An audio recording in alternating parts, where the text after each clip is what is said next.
Welcome to the Global Chessboard. It is Monday, December 29th, 2025.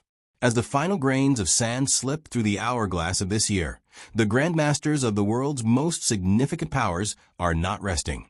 Instead, they're locking in their final positions for what analysts at the Brookings Institution describe as a full-scale repudiation of the previous decade's international order.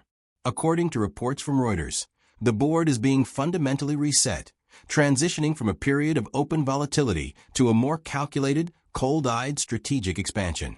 The world we wake up to today is one where the lines of influence are no longer drawn in permanent ink, but in shifting sands. According to Al Jazeera, the administration in Washington is signaling a historic departure from the major power competition framework that defined the early 2020s. In its place, we see a Trump corollary to the Monroe Doctrine, a strategic refocusing on the Western Hemisphere that has left the European Union in a state of significant volatility. Meanwhile, according to CGTN, Beijing is ending the year by asserting its role as the anchor of global development, proposing new governance initiatives that seek to bypass the traditional Atlantic-led institutions entirely. This is not a moment of stasis. It is a moment of profound alignment. According to the Associated Press, the recent moves in Ukraine, the Middle East, and the high-tech laboratories of the Global South are not isolated events. They are interconnected maneuvers. According to observers at Chatham House, 2025 has been a year where weaponized interdependence became the primary tool of statecraft.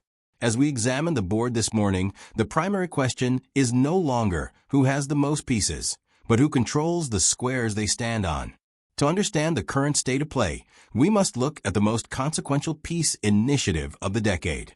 According to Reuters, President Donald Trump and President Volodymyr Zelensky have held a series of intense consultations that both sides describe as a breakthrough toward ending the conflict in Ukraine. While a final settlement remains elusive, according to The Guardian, the shift in tone from the White House, moving from unconditional support to a negotiated balance of power, has fundamentally altered the European security architecture. According to reports from TASS, the Kremlin views this shift as a recognition of what it calls territorial realities, though the administration in Kyiv maintains that any peace must involve a 60-day ceasefire and a national referendum. This move on the chessboard is what analysts at the Atlantic Council call a strategic contraction by the United States, an attempt to reduce external volatility so that Washington can focus on domestic rebalancing and trade measures. Simultaneously, the board is being reshaped by the 2025 National Security Strategy. According to the Brookings Institution, this document, released just weeks ago, pointedly avoids the phrase major power competition. Instead, it emphasizes managing relations with Russia and rebalancing economic ties with China. This is a significant pivot. According to Al Jazeera, it signals that the era of global interventionism is being replaced by a transactional realism.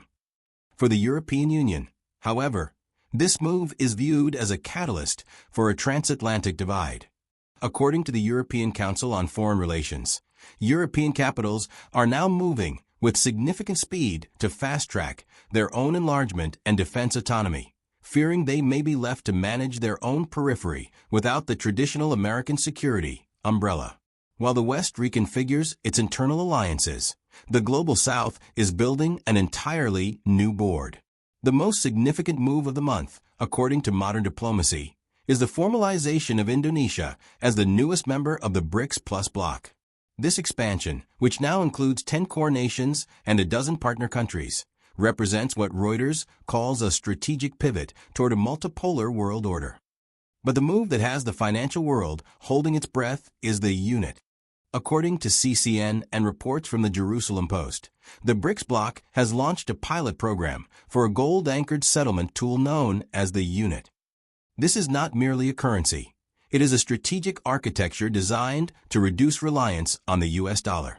According to Investing News Network, the unit is non-redeemable for gold, which prevents redemption risks, while using gold to anchor valuation confidence.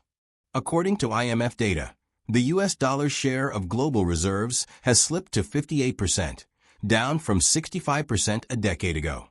According to Watcher de Guru's de-dollarization tracker, There are now 55 countries actively using non-dollar currencies for international transactions. According to IDN Financials, the BRICS alliance now controls nearly 50% of global gold production and holds over 6,000 tons of the metal in collective reserves. This move is a direct response to what the Global Times describes as bloc politics and unilateral trade measures. By building a commodity-based financial system, the BRICS nations are attempting to create a defensive coalition that protects their sovereignty from Western-led economic volatility. According to analysts at J.P. Morgan, this creates two scenarios, either a gradual erosion of dollar dominance or a sudden shift if a catalyst, like a new round of tariffs, destabilizes the perceived safety of the greenback. As the financial pieces move, the territorial pieces are being repositioned with equal intent. According to Al Jazeera, China has announced new military drills around Taiwan as a stern warning to external forces. This response follows what Beijing describes as consequential interference in its internal affairs. According to the Manila Times, this move is part of a broader Chinese strategy to shoulder great power responsibilities while maintaining a high-quality development trajectory at home. In the Middle East, a new and unexpected move has emerged. According to the Jerusalem Post, Israel has become the first country to recognize the breakaway region of Somaliland. This move, according to Al Jazeera, has been met with significant volatility across world capitals. Somalia has condemned the recognition as a naked invasion of its sovereignty, while Houthi leaders in Yemen have warned that any Israeli presence in Somaliland will be treated as a strategic target. According to modern diplomacy, this Somaliland gambit is a move to secure the Red Sea shipping lanes, creating a new axis of influence that counters the Iranian-led axis of resistance. Furthermore, according to Size, China's third policy paper on Latin America and the Caribbean, released this month, showcases a new confidence in bringing a security agenda to the Western Hemisphere. According to the report, Beijing is expanding its cooperation into cybersecurity and non-proliferation, areas previously dominated by the United States. This is a direct challenge to the Trump corollary.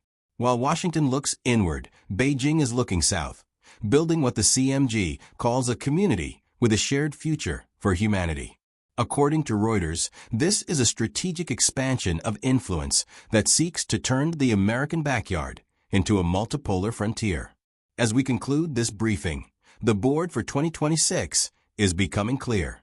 According to Chatham House, the coming year will be a critical inflection point for global security. The New START treaty between the U.S. and Russia is set to expire in February 2026, and according to Associated Press, there are currently no formal talks to renew it. This creates a vacuum in arms control that could lead to what observers call a nuclear domino effect. According to modern diplomacy, India is set to take over the BRICS Plus presidency in 2026. Prime Minister Modi has already proposed a theme of building resilience and innovation.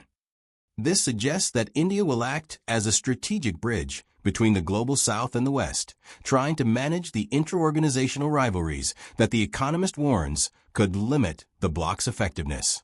The move to watch in the coming weeks, according to Bloomberg, is the implementation of the new U.S. trade measures.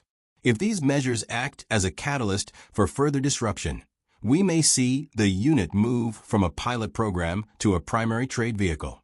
According to Richard Mills of Ahead of the Herd, the shift toward a Bretton Woods III order, one based on commodities rather than fiat, is no longer a theoretical exercise. It is an active deployment. The grandmasters have made their moves. The board is set. As the clock ticks toward the new year, the strategy of weaponized interdependence will likely give way to strategic decoupling. The question for the next move is not whether the board will change, but whether the rules of the game itself have already been rewritten. Stay tuned to the Global Chessboard for your daily strategic briefing. This has been the lead investigative journalist for Storytelling News.